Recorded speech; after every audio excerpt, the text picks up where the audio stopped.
আসসালামু আলাইকুম। আমি আজকে চিংড়ি মাছ ভুনা করতেছি।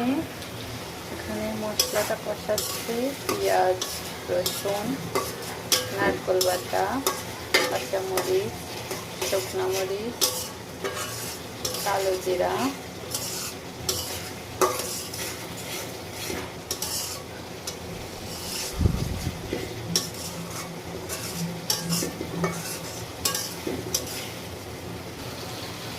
মশলা থেকে পর্যায়ে তেল ছেড়ে দিয়েছে।